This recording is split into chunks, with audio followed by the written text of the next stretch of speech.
नमस्कार दर्शक बंधु आज क्षुद्र भिडियो आपण मानक स्वागत। दर्शक बंधु आज भिडियो मु आपण मानक बताइबी जे फूल तोलिबार किछिटा नियम विषय रे। जदि आपण माने अगाधुआ फूल तोलुछंती तेबे आपणक जीवन रे घोर अनर्थ हेबा पई जाउछि। दर्शक बंधु आपण माने जानिछंती भगवान को प्रसन्न करिबा पई आमे प्रतिदिन फूल तुलसी पत्र एवं बेलपत्र अर्पण करिथाउ। जदि आपण माने से सब को संपूर्ण निष्ठा एवं भक्तिर सहकारे पालन करिवे नहीं तेबे आपणकर पूजाटी को भगवान स्वीकार करिवे नहीं एवं भगवान आपणक उपरे प्रसन्न हेबा बदलरे आपणक उपरे कोप दृष्टि वर्षा करिथांती, जहा द्वारा आपणक उपरे घोर विपदर सामना करिबाकु पड़िथाए। जहाँकि आपण माने व्यस्त बहुल जीवन भितरे से सब को ध्यान देई नथांती, जहाँकि यह आपणक जीवन रे बहुत बड़ संकट को निमंत्रण करिथाए। सेथिपाई जदि आपण माने मध्य फूल तोलिबा समय रे एपरि किछि भूल करिथांती तेबे भिडियोटी को थरे मात्र शेष पर्यंत देखंतु एवं सेही भूलटी को सुधारिबा पई चेष्टा करंतु। दर्शक बंधु मु आपण मानको वीडियोर आगरे बताइबा पई जाउछि जे तुलसी पत्र बेलपत्र एवं फूल को आपण माने किपरि तोलिबे एवं यहाको तोलिबार कौन सबु नियम रहिछि, जहा द्वारा आमे माने जहा भी जिनिस भगवान को अर्पण करिबा से माने आमर पूजारे संतुष्ट हेबे। दर्शक बंधु समस्त ऋषिमुनि मानकर अनेक मत। आग काल रे एमिति भी ऋषिमुनि माने थिले जे माने एपरि मध्य कहूतिले जे अगाधुआ फूल तोलिबा शुभ होइथाए। ता सहित एमिति भी ऋषिमुनि माने कहि जाइछंती जे फूल को सबुबेले गाधोई करी तोलिबा बहुत शुभ होइथाए।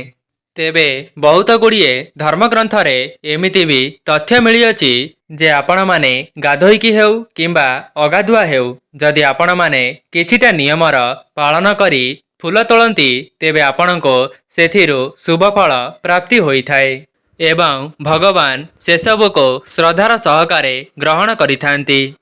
दर्शक बंधु साधारणतः समस्तंक घरे फूल गछ न थाए, जहाँकि सेमाने अन्य मानक गछरु फूल को चोरी करिथांती एवं फूलर अभाव कारणरू सेमाने सकाळु फूल न तोली रातिरो ही फूल को तोली देइथांती, जहाँकि अगाधुआरे ही सेमाने फूल तोलिथांती।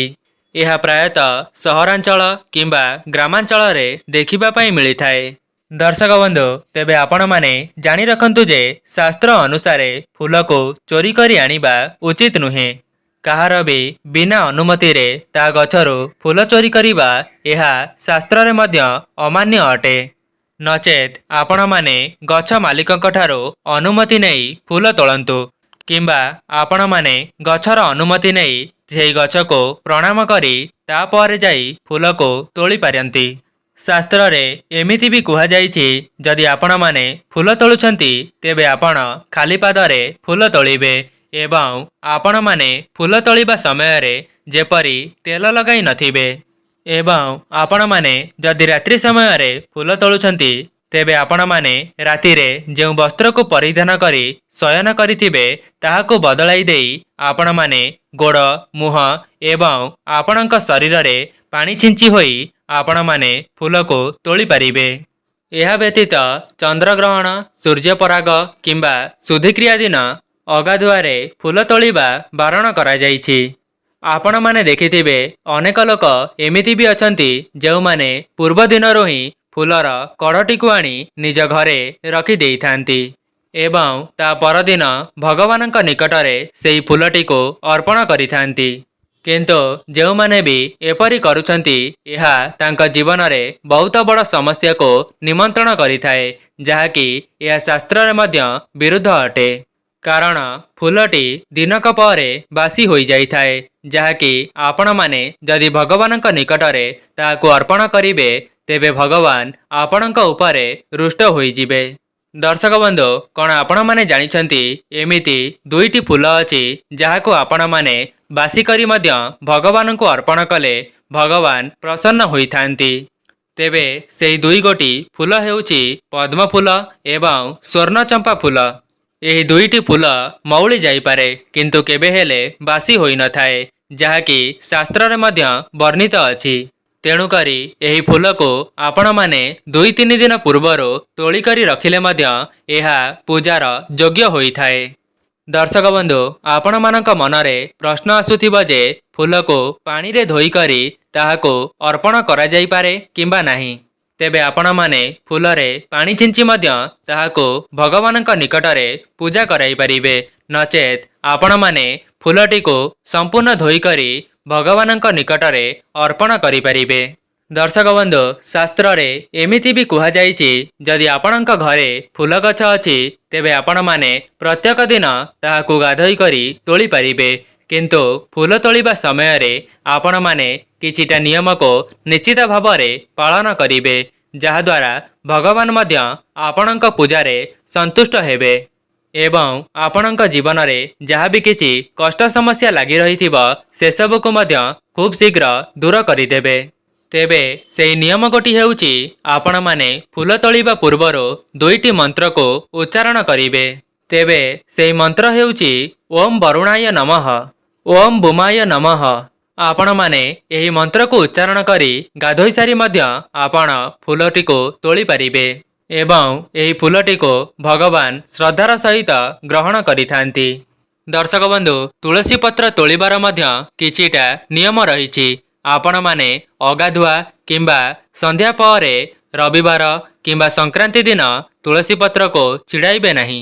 दर्शक बंधु तुलसी पत्रटी केबे हेले भी बासी होई न थाए, सेथिपाई एही दिन मानकर पूर्वरु ही आपण माने तुलसी पत्र तोली करी रखी देइथिबे एवं भगवानक निकटरे ताहाकु अर्पण करि परिबे। दर्शक बंधु आपण माने सबुबेले तुलसी पत्र को गाधोई सारी तोलिबा उचित। दर्शक बंधु तुलसी पत्र तोलिबा पूर्वरु आपण माने 3 थर ताली बजाइबे एवं ओम नमो भगवते वासुदेवाय एही मंत्र को 3 थर उच्चारण करी आपण माने तुलसी पत्र को छिड़ाई परिबे। दर्शक बंधु आपण केबे हेले भी नखरे तुलसी पत्र को छिड़ाइबे नहीं। आपण माने सर्वदा टिपरे ही तुलसी पत्र को छिड़ाइबा पई चेष्टा करिबे, जहा द्वारा भगवान मध्य आपणक उपरे प्रसन्न हेबे। दर्शक बंधु आउ गोटिए कथा, आपण माने तुलसी को छिड़ाइबा समय रे चपल पिंधिबे नहीं, नचेत आपणक उपर को घोर विपद माड़ी आसी पारे एवं आपण माने अधुआ वस्त्र रे मध्य आपण तुलसी पत्र को छिड़ाइबे नहीं एवं तुलसी पत्र को भगवानक निकटरे अर्पण करिबा पूर्वरु गंगा जल रे धोई करी नचेत स्वच्छ जल रे धोई करी ही भगवान को अर्पण करिबे। दर्शक बंधु तुलसी पत्र परी बेलपत्र को मध्य अगाधुआ तोलिबारे बारण करा जाइछि। आपण माने निजे स्वच्छ वस्त्र को परिधान करी स्नान आदि कार्य समापन करिबा परे बेलपत्र को तोली परिबे एवं बेलपत्र को तोलिबा समय रे मध्य किछिटा नियमर पालन करिबे। आपण माने केबे हेले भी संपूर्ण डालटी को भांगिबे नहीं। एहा सहित आपण माने चपल पिंधि मध्य तुलसी पत्र किंबा बेलपत्र को तोलिबे नहीं। जदि भी आपणको समय हेउ नहीं तेबे आपण माने बेलपत्र को आगरु तोली करी रखी परिबे। दर्शक बंधु बेलपत्रटी केबे हेले भी बासी होई न थाए, सेथिपाई एहार व्यवहार आपण माने पूर्वरु ही करि परिबे। दर्शक बंधु बेलपत्रटी शिवं को अर्पण करिबा समय रे ता पूर्वरु ही गंगा जल किंबा स्वच्छ जल रे ताको भल भावरे धोई करी भगवान शिवं को अर्पण करि परिबे। दर्शक बंधु शास्त्र अनुसार आपण माने रविवार, गुरुवार, पूर्णमी, एकादशी, चतुर्दशी एवं संक्रांति रे मध्य तोलिबा अनुचित होई थाए। दर्शक बंधु यह थिला फूल तोलिबार किछिटा नियम। जदि आपण माननको वीडियोटी भल लगी थाए वीडियोटी को लाइक करी कमेंट बॉक्स रे जय मां लक्ष्मी अवश्य लिखि दियंतु एवं चैनल रे नुआ थिले चैनल टी को सब्सक्राइब करि दियंतु। आजि पई रहूची नमस्कार।